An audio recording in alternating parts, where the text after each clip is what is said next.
Aduh, menor. Menor. Mau ke sekolah, kalau mau kondangan. Banget jadi orang. Budi, Vira, apa yang terjadi? Ayo kalian berdua ikut ibu dulu ke ruangan ibu. Ada apa, Vir? Coba cerita sama ibu. Budi itu loh Bu, tadi mengejek saya menor. Budi, mengejek kamu, dia bilang apa? Katanya menor. Awalnya itu enggak saya, Terus? itu saya risih. Dia katain saya terus. Benar itu Budi. Iya Bu, habis tandanya menor sih Bu, kayaknya mau kondangan aja. Budi, ibu tahu kamu sebenarnya niatnya ini ingin menasehati Vira agar kalau ke sekolah dandanannya tidak menor-menor. Tapi niat baik itu juga harus disertai dengan cara yang baik agar niat kamu yang mau nasehati itu tidak malah membuat Vira menjadi tersinggung dan malah menjadi marah. Ya Bu. Jadi ya, Saya minta maaf. minta maaf ya, jangan hanya ke saya, minta maaf. Kira saya minta maaf. Iya, ibu maafkan. Tidak apa-apa Budi, setiap orang bisa melakukan kesalahan. Kan kamu sudah punya niat baik. Sekarang belajar ditingkatkan dengan cara menasihati dengan cara yang baik pula. Biar apa? Biar nasihat kita ini tidak malah menyakiti perasaan orang. Bahkan kita bisa tidak saja menjadi pelaku verbal bullying. Jadi apakah Budi mau belajar menasihati dengan cara yang lebih baik? Ya Bu, saya tidak akan menasihati dengan cara mengejek lagi. Sekarang Bu Lisa tanya, keyakinan kelas apa yang kamu langgar jika kamu mengejek teman, Bu? Tidak menghargai teman Bu. Jadi, Vira, apa kamu sudah memaafkan Budi? Iya Bu, tapi saya tidak mau Budi mengulanginya lagi. Nah, Budi, bagaimana caranya agar kamu selalu ingat untuk tidak mengejek teman lagi? Bagaimana jika saya membuat poster stop bullying dan menempelkannya di kelas Bu, sehingga saya dan teman-teman yang lainnya akan ingat untuk tidak saling mengejek lagi. Bagus saran kamu Budi, nanti jam istirahat kamu buat dan kamu tempel di kelas ya. Sekarang kamu boleh kembali ke kelas karena itu masih ada perlu sama Vira ya. Silakan kembali. Nah, Vira, sekarang ada yang perlu ibu sampaikan. Ibu tahu di usia kamu ini kita ingin berekspresi dengan berbagai cara. Salah satunya dengan berdandan, betul? Betul. Apa kamu suka merias wajah? Iya Bu, saya suka merias wajah saya. Vira, yang kamu lakukan itu tidak salah. Kita boleh berekspresi dengan cara apapun ya.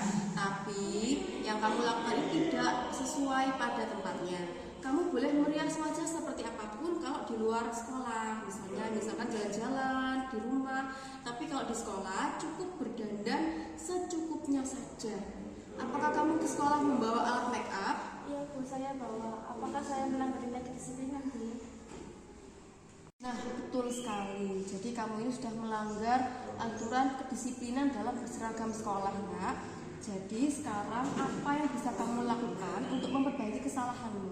Saya akan menghapus make up di kamar mandi Bu. Boleh. Terus untuk rencanamu besok-besok ini biar tidak mengulangi kesalahanmu lagi, apa rencananya Vira?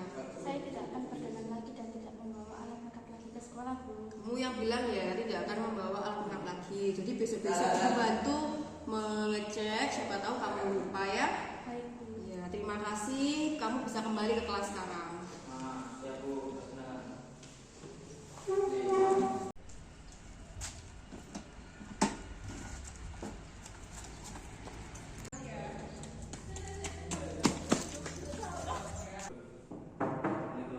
Maaf Bu, saya pelanggan.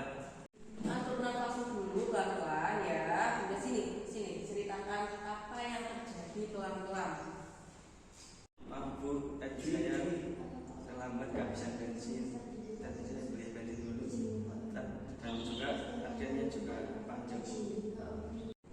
Tidak apa-apa bilang, setiap orang bisa saja terjebak dalam suasana yang tidak terduga seperti itu. Kamu terlambat karena kehabisan bensin. Apakah indikator bahan bakar motor rusak? Seharusnya kamu sudah tahu dari kemarin dan bisa mengisi bensinmu dari kemarin ya. Iya jadikan ini pelajaran ya. Jadi besok-besok diantisipasi agar kamu tidak sampai terlambat. Kalau begini kan kamu jadinya melanggar keyakinan kelas. Keyakinan kelas apa yang sudah kamu langgar, Bilal? Saya sudah melanggar disiplinan, Bu. Ini tadi teman-teman itu sudah mengerjakan 10 soal ya.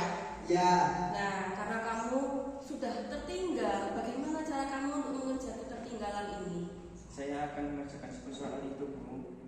Kapan? Nanti saat jam istirahat. Nanti Setelah itu? langsung saya kumpulkan. Nah, kalau begitu, jangan lupa kerjakan nanti di jam istirahat, habis itu kumpulkan ke saya sesuai apa yang kamu katakan. Ya sudah, silakan duduk. Terima kasih. Ya. Tadi kita sudah bermain peran, kamu jadi anak yang terlambat. Bagaimana perasaanmu ketika saya mendisiplinkan kamu dengan langkah segitiga restitusi, yaitu kamu saya persilakan mengejar ketertinggalan, tapi tidak saya hukum. Bagaimana? Saya sangat banyak belajar. Soalnya saya juga ada hukum kan. Dibaca ini dulu. Karena perasaan Vira saat tadi kita bermain peran, kamu melakukan kesalahan membawa make up, tapi kita selesaikan dengan segitiga restitusi. Jadi make upmu tidak disita. Gimana perasaanmu? Saya sangat suka soalnya makeup-nya nggak pakai disita, melainkan hanya dikasih tahu untuk tidak membawa lagi ke sekolah. Terima kasih. Sama. Perasaan Budi tadi saat bermain peran, terus kita menerapkan segitiga restitusi ketika Budi melakukan kesalahan. ya saya merasa senang karena disuruh membuat poster biar Menyadarkan. menyadarkan teman-teman atau saya sendiri. Terima kasih. Ya. Nah, yang kita lakukan tadi ya mungkin hanya mengambil video terpotong-potong, tapi sebagai kamu sebagai pengamat tadi, kamu bisa melihat ketika Bilal terlambat, apa yang akan dilakukan Bilal untuk menembus keterlambatan itu. Bayar, apa tadi Bilal? Apakah Bilal tadi dihukum? Tidak. Tadi disuruh apa? Mengucapkan Iya, kenapa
Iya.